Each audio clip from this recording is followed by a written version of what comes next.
I've been thinking about making this video for a really long time, but I always thought I had to have the perfect, like, thought out thing to say. I had to have everything bullet pointed and my thoughts perfectly organized. Until today I realized that's just not going to happen. So we're gonna talk about why I hate the zero waste movement, and zero waste as a phrase in general.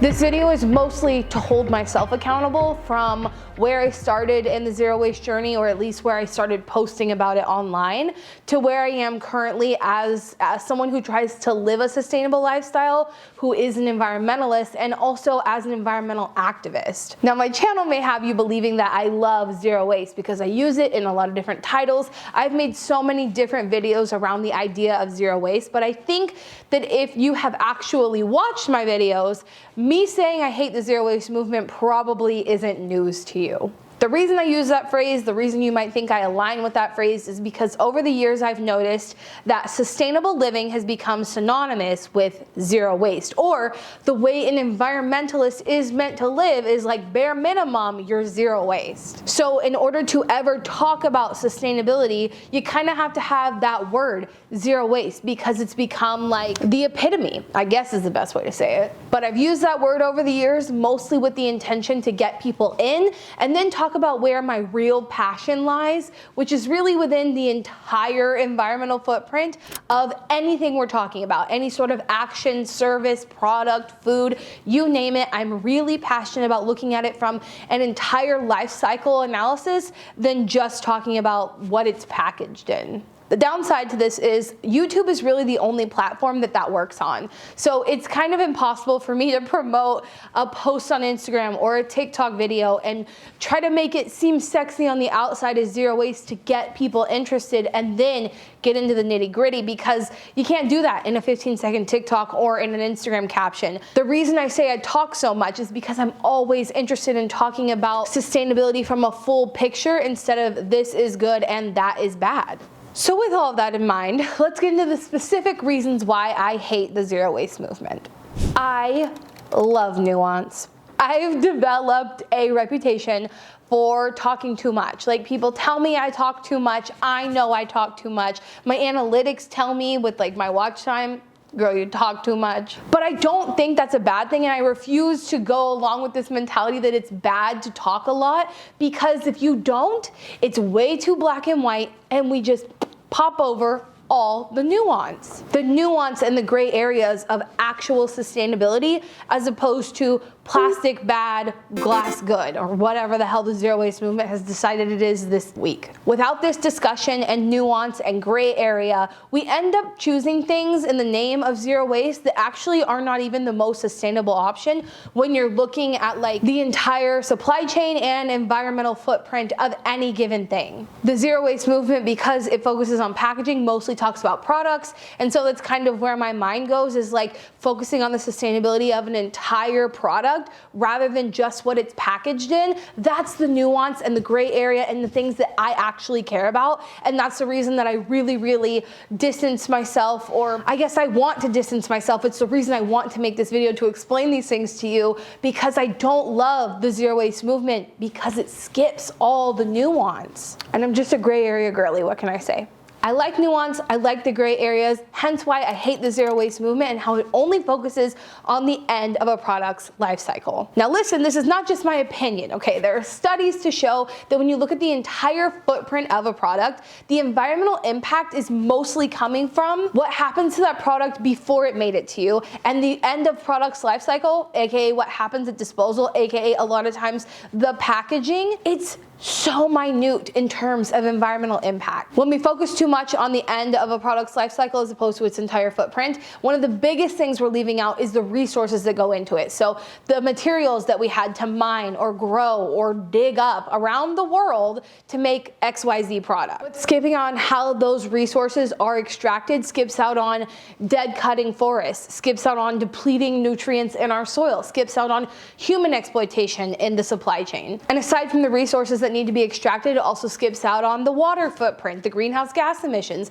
the electricity needed to be used, the biodiversity loss, and the impacts of the materials going into these things. We're just ignoring all of that in the name of, well, it's either package free or packaged in something that's recyclable or compostable, so it's eco-friendly. And I just disagree so strongly with that type of thinking. So you've got it. I hate the zero waste movement because it lacks nuance. I hate the zero waste movement because it only focuses on the end of a product's life cycle. I also hate the zero waste movement because of its lack of accessibility. The zero waste movement has become synonymous with several things, but one of them being an environmentalist. You're not an environmentalist if you're not trying to live a zero waste or at least low waste life. And I find that to be incredibly problematic, not only because I think anyone in the world who gives a about the environment should be allowed to have the environmentalist label, doing what they can. They should be allowed to call themselves that. But I think it's even more up because not even a fraction of the population has access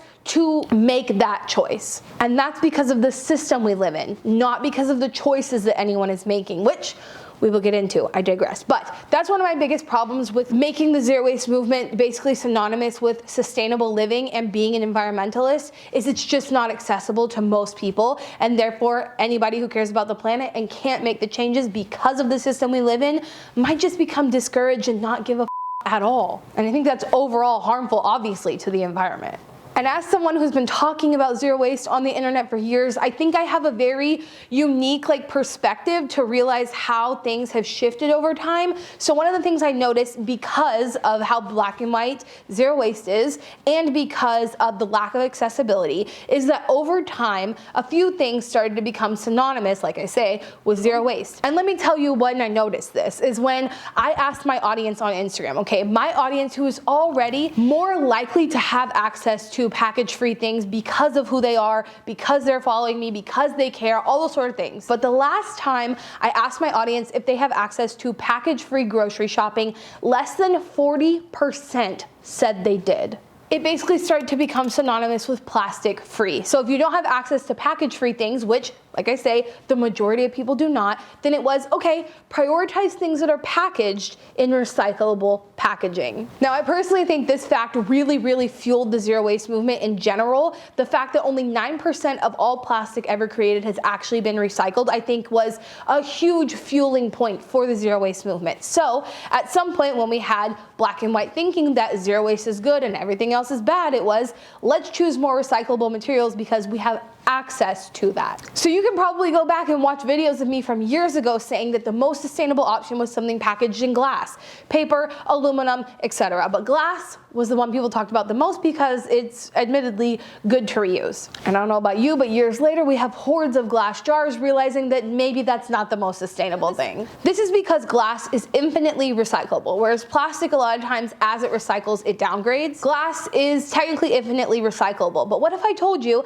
that in the US, only around 30% of glass actually gets recycled? So here I was telling everybody glass was the most sustainable option, and then over here I was having this podcast where I was having really interesting conversations with people in the sustainability movement. And one of the people I had a conversation with was Carlos from a recycling company called Inval. And what Carlos told me during this conversation completely changed my perspective from me thinking that the pressure to be zero waste was all on my shoulders to this is literally not my fault and I can't control it. Carlos's company, Inval, is a company that recycles plastic aluminum laminates. Now, right now, currently, those things are often not recyclable in our curbside bins. And he's trying to fix that. He's trying to get funding so that that process can be more accessible to more people. And I tell you, when he started naming off the stats to me about how much more sustainable, flexible packaging could be than things like glass, my mind was blown. The first thing he pointed out to me was that flexible packaging is not breakable, hence having less waste from things breaking. That packaging obviously going to waste, also endangering people that are handling it, but also wasting the stuff that's inside of that packaging. The amount of product that you can fit on a truck in plastic aluminum laminates or flexible packaging versus glass is astronomical. Not only that, but the amount you can fit on a truck because of the size, but the weight. It weighs so much less to package in the flexible packaging than it would be to package that same thing in glass. Meaning lower truck costs, so it looks better to the manufacturers, but also you and me. Lower cost. Less fuel, meaning less emissions. And something I had never even considered before was that flexible packaging can actually preserve food better than packages like glass. The example he gave me, I believe, was cat food in just aluminum opposed to flexible packaging. How much longer certain foods would last in the flexible packaging versus the other packaging options. And that the environmental impact, like the water, the materials, the energy needed to make the flexible packaging was significantly less than it took to make other forms of packaging. And that conversation really made me realize that it's not about which packaging I'm choosing, it's more about what's happening to it afterwards that is the problem. Because basically what the zero waste movement was trying to do was take streams of recycling that already existed and use the materials that were most recyclable within the current system, taking out the fact that in every single other way before the packaging made it to you, the flexible packaging was more sustainable. When if we looked at the entire footprint, it would have made so much more sense to actually focus on the recycling end of things to create a recycling system that is better for the packaging, that is more sustainable. But because we were so enthralled by the zero waste movement, we were only worried about how is this piece of packaging going to get recycled, when if we had been looking the other way, we could have been making huge improvements to the environment all along and just solving the minute problem of recycling. And since I had that realization from that podcast, I've noticed several sustainable companies using the flexible packaging because it's more environmentally friendly. For example, and this is a really interesting example, a brand called Activist Skincare, they make skincare. So they have a glass jar. Their refill system is a flexible packaging. Now get this, between their glass jar and their refillable pouches, the glass jar has more plastic than the flexible packaging. Other brands like Grove Collaborative, they use the flexible packaging. I've also seen it in different brands that use food waste to make snacks. Obviously they use flexible packaging, and you've probably seen it in my videos because a lot of plant-based alternatives, they use flexible packaging. Now I will say the ideal scenario would be that if flexible packaging could utilize compostable materials and we could have the best of all worlds, and I thought that was a no-brainer until I realized that only 1/3 of people in the US have access to composting. And that's not even how many people use it, that's how many people have access to it. So in the grand scheme of things, when the majority of packaging being sold anywhere at any time is most likely to go to landfill, it makes sense to choose the most sustainable packaging outside of its disposal, which, according to the data, is flexible packaging. And I know it's not black and white. I know it's nuanced. I know it's different than literally what I have said many times here on the internet, but I think it's very, very important that with new data, we normalize changing our opinions and our stances. This is why within the last few years I've made it a priority to talk about system change more than individual change. This is why I sign every petition that crosses my line of vision. There was a recycling bill going through in Texas last year and I was blowing up every representative that I could to tell them to please vote for this bill. It's really important to pay attention to EPR bills, extended producer responsibility.